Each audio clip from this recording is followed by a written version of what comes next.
Hello, my dear learners. Welcome to the part 2 video lecture of Module 5 presentation. So I'll be taking you through these certain topics in this particular video lecture.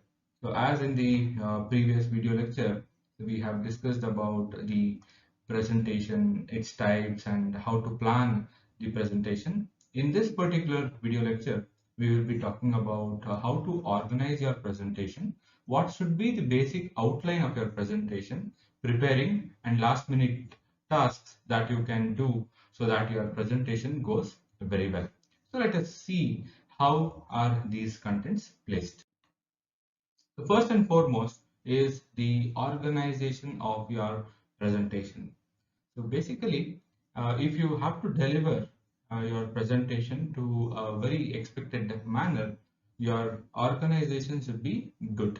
So always a good presentation should be well organized. So with a beginning and then the information which you put it in the body, or you can say that in the middle, and at the end you should have a conclusion. So these three aspects should be in your presentation. First thing is the beginning for any presentation. Second thing is the body and the conclusion. So the beginning is always done to grab the attention of the people who are listening to you. So basically it is an attention grabber. So you can break the ice with a particular sentence, or you can just introduce yourself so that you also will be comfortable, and you are making the audience also comfortable to listen to your presentation. And you can just brief the topics that you are going to present it before the audience. That should be your beginning. So when you do this, your presentation has just begun. You have made yourself comfortable, and also the people who are listening to you more comfortable with what are they going to get at the end of the presentation. And then you have to put the information in the body. So that becomes your main points. So whatever the discussion you have, so you need to discuss in the body in a logical order. This is very much important. If we don't put the information in logical order and you just put haphazardly whatever the information you just collect, and if you don't organize it well, then your entire presentation will not be clear. So it has to be clear, and you can use examples to support your points. Always do this. So when you put examples, it will convey the information in a more better way rather than you just speaking with the information. So as much as examples and as much as facts and figures you should have while you are uh, speaking about a particular topic. And then finally, you have to conclude. So conclusion involves summarizing the main points, whatever you have spoken about, and you are just letting the audience know the presentation is coming to an end in the conclusion. So or else, they will not have the attention towards the end. If you want to have an attention, and if you want to just make the audience know what you have presented before them, please add the conclusion. So this is the basic presentation outline, what you should have.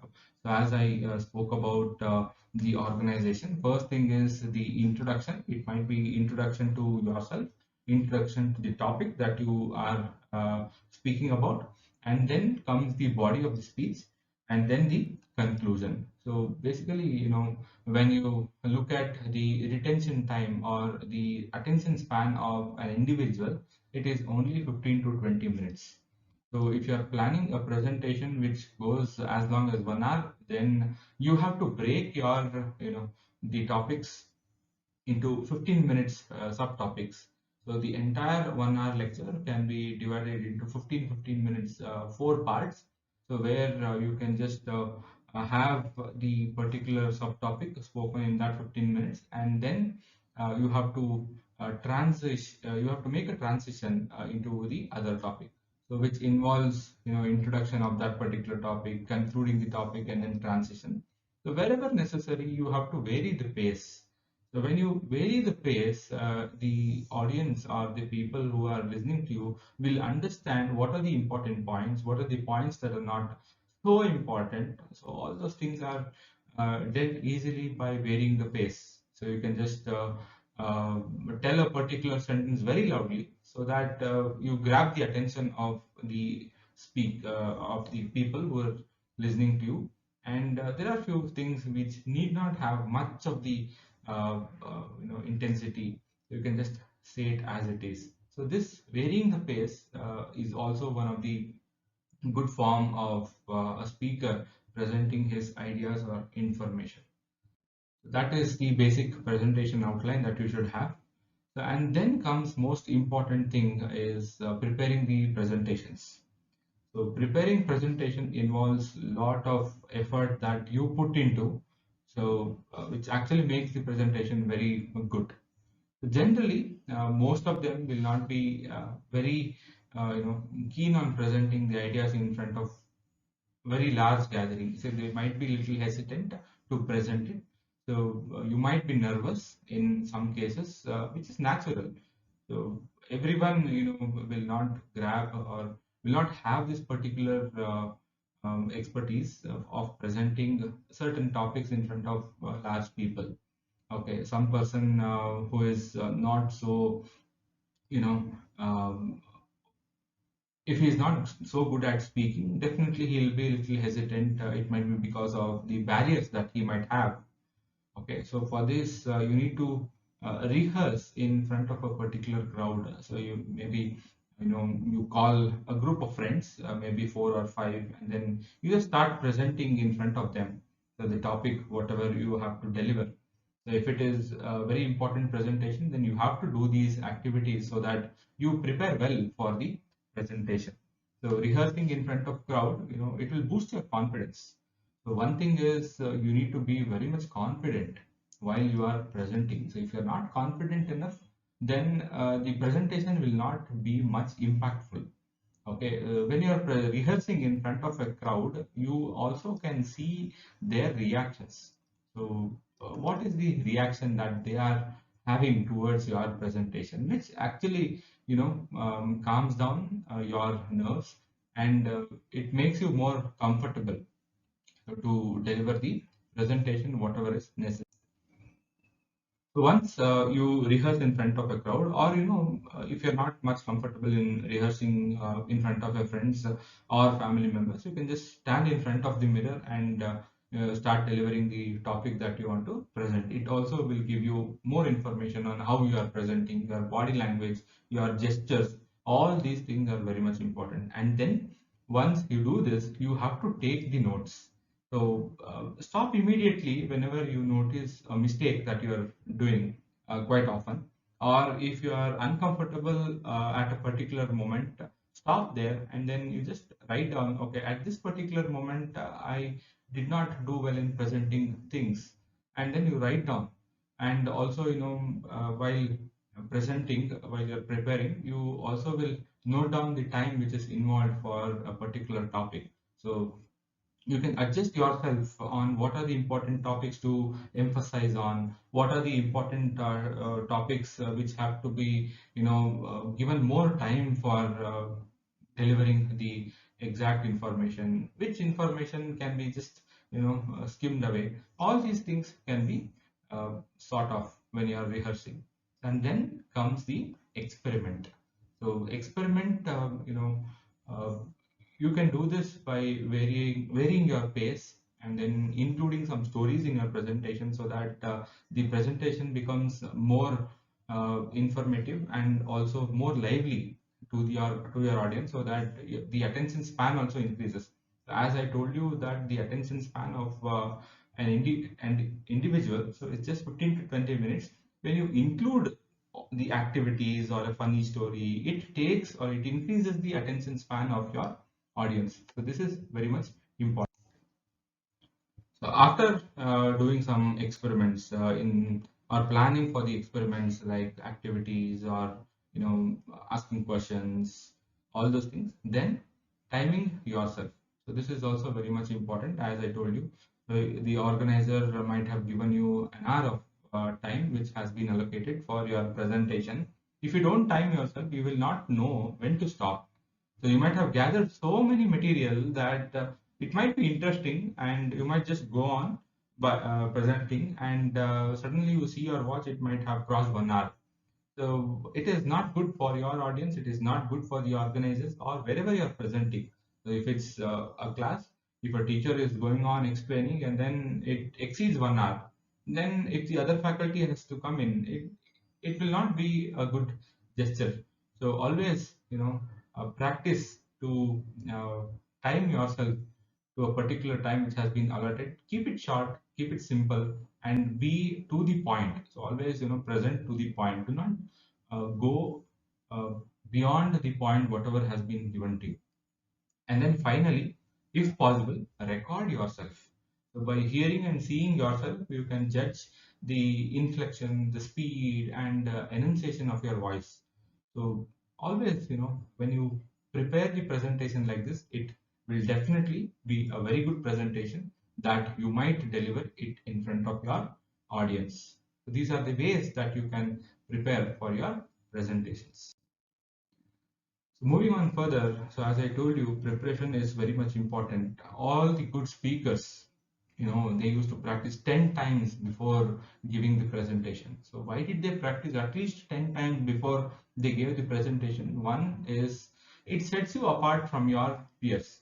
So if you are presenting it in a group and you want to stand out in that particular presentation, if you had practiced 10 times before coming into the presentation and others have not practiced, it will help you to stand out from the peers. It boosts your confidence. So always, after taking down the mistakes, whatever you do while you're presenting, all those things, so you are cutting down all the mistakes, and you have timed yourself for perfectly presenting the content, whatever you have for allocated time. So it will definitely boost your confidence, and then it will also improve your body language. So body language during the presentation is very, very important. You cannot, just go on seeing the screen and presenting. So you should have an eye contact with the audience. You need to have a good body gesture where you use your hands. It shows the positive way that you are presenting. So that is why you need to practice at least 10 times before giving the presentation. So the last minute task. Finally, uh, before you present to a particular group of people, so what are the things that you need to do uh, in the last 5 or 10 minutes? Always it is expected for the presenter to arrive early to the location wherever he or she is presenting. You need to arrive early. So when you arrive early, you can have some time to do these last minute tasks. One thing is just observe your audience, whoever is there, and to whom you are presenting. So when you arrive early, you can know what type of audience are they, and when you have this in mind, what type of audience and what are their outcomes, you can plan your presentation accordingly. You can also, change the presentation whatever you have thought by seeing the audience, and ensure that your presentation do not have any mistakes. So if you are using the presentation, whatever you have used it for the last time or the previous seminar, if you are using it again, then you need to check whether it has been updated for today. So that is how you present it, and avoid certain mistakes. There are certain rules that you have to follow. I'll be giving it in another video lecture as a professional tips that you need to follow for the presentation. Next, ensure that all the technical equipments that you are going to use, it might be the camera, it might be the microphone, it might be the projector, everything is working fine. So have a rehearsal just before the presentation by checking whether the projector is switched on, whether the presentation whatever you are sharing is good, is it opening, then microphone is working. So all these things should be checked before the presentation. And then during the presentation, you need to have the eye contact. So without eye contact, the presentation will not be effective. So have an eye contact with each and every, try to have an eye contact with, all the sectors of the people wherever they are seated, and that shows your confidence. And finally, be aware of the gestures that you are actually doing, and also the body language, the posture that you are having while presenting. So these are some of the last minute tasks that you have to take care of while you are presenting in front of your audience. So finally, you need to end the presentation with the conclusion. Once you have ended the presentation, you have to give some time for the audience to ask some questions or pose some questions on the topic whatever you have presented. During this, you need to have certain things to keep in mind.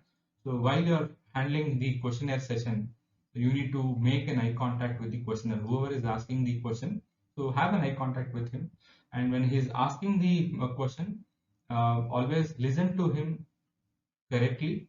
So until the end, please listen so that you understand the question, what he or she is asking. And before answering the question, take a brief pause so that you can ensure that the questioner has been completely asked this question. So do not straight away start answering. So have a pause and then start answering the question, whatever he or she has asked.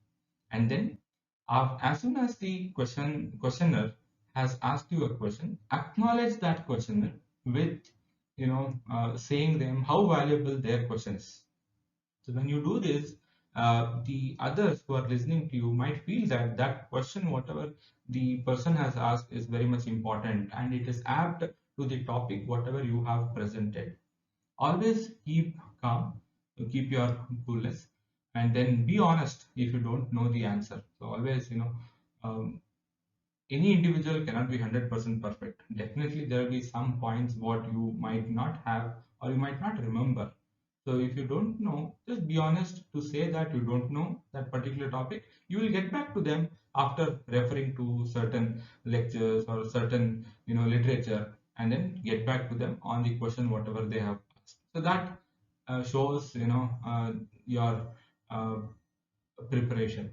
And answer in sections if the question is a long one. So if the question is a very long and you have many questions to answer in whatever they have asked, answer in sections one by one. So when you do this, the answer that you give will be justified. Check in with the questioner if the answer you gave is justified. So some of the questions might not be justified enough. So if you think that the question, whatever has been asked by the questioner, and the answer that you have given is justified, so just ask them whether it has made some justice to the answer that you have given. So if not, acknowledge the question and say them.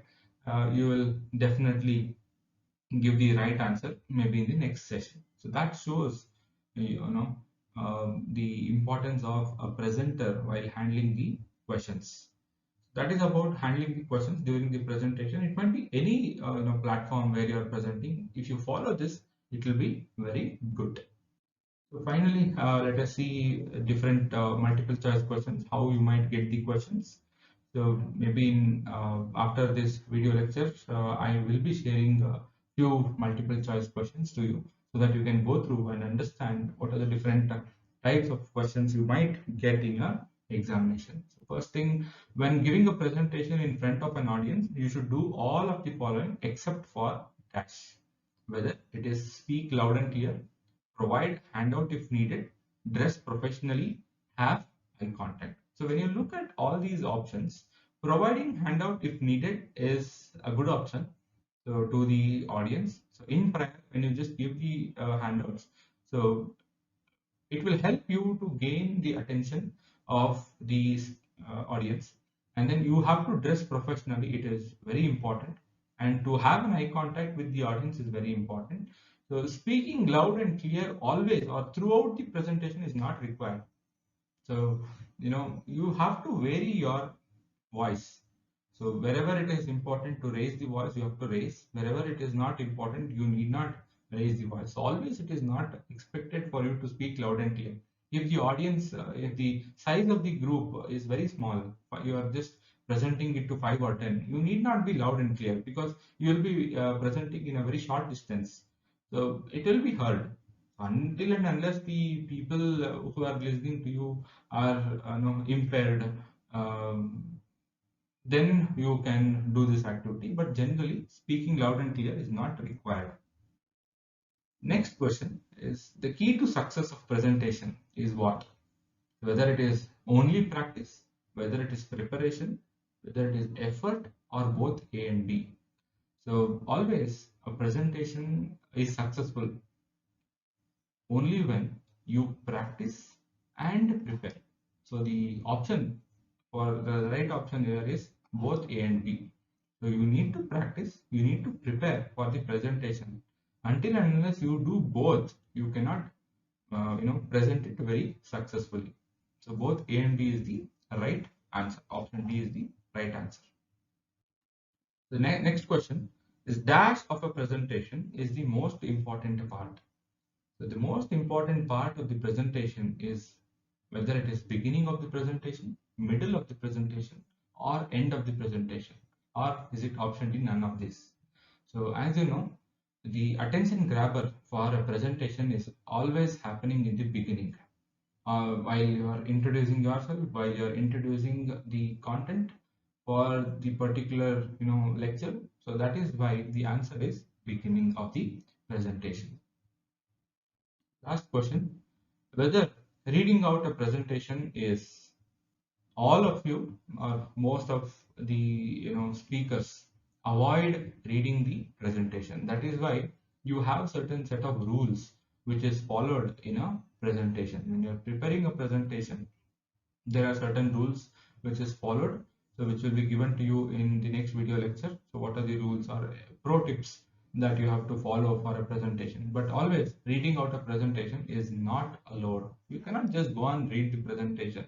If you just put a presentation in front of the audience, so they are definitely reading the presentation, so you need not read it again. So you have to emphasize more on what is important than reading the entire screen there.